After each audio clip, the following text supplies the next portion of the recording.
Friday forecast time. Sean Callahan joins me. And Sean, the players have moved on, coaches have moved on. We are not going to move on because we have to talk about last week before we get to Northwestern.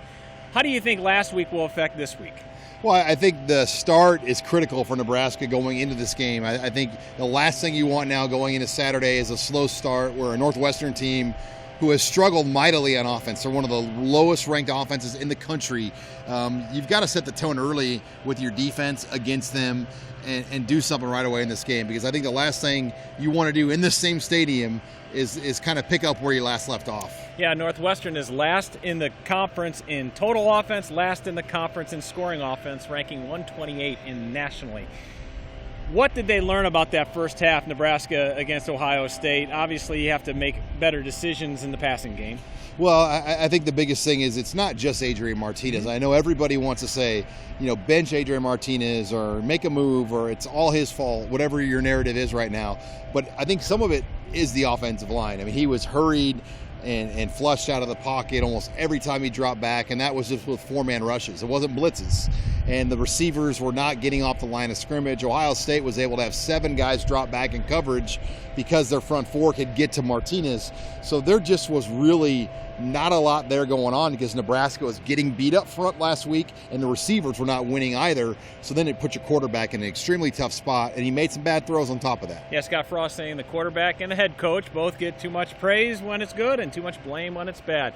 Scott Frost was asking an interesting question on Monday saying, is this job tougher than he thought? He gave an interesting response. No, I think he knew when he got to Nebraska, Andy, that there was a lot of work there. And I think last year, though, the way they played at Ohio State, the way they finished against Iowa, the Michigan State win, everyone obviously had a lot of optimism that maybe they could skip a step and maybe kind of skip that growing pain year in year two.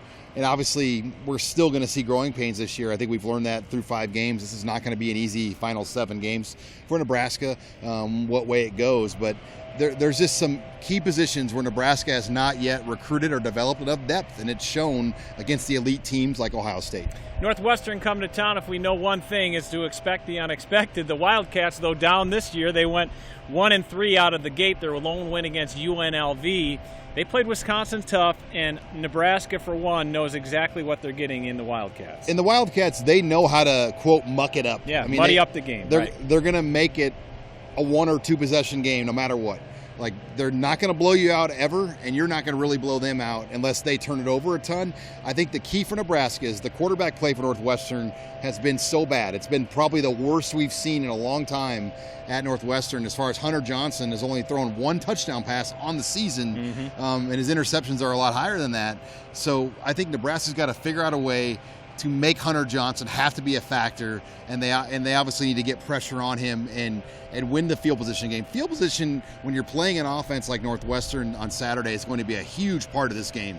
Yeah, Hunter Johnson, you mentioned he's had 1 touchdown, 4 interceptions. He's completing 48% of his passes. Left the Wisconsin game with an injury in the fourth quarter. Aiden Smith mopped up. Aiden Smith completing 39% of his passes. But as you mentioned, the running game, stopping a guy like Drake Anderson, 305 yards, 3 touchdowns, 5 yards a tote.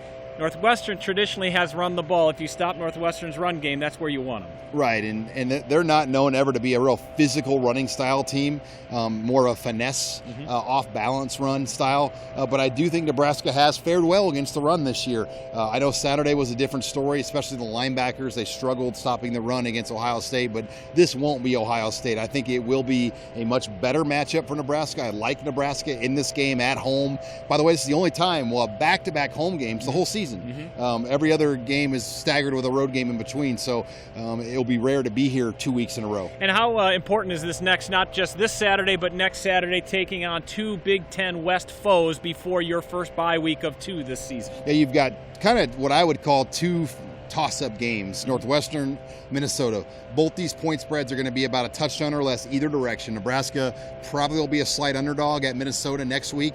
So, yeah, these are games that will define what this season will be. If they could win these 2 games, go into the bye week at 5-2, all of a sudden you feel pretty good about where Nebraska's at going into October, November, later in the month.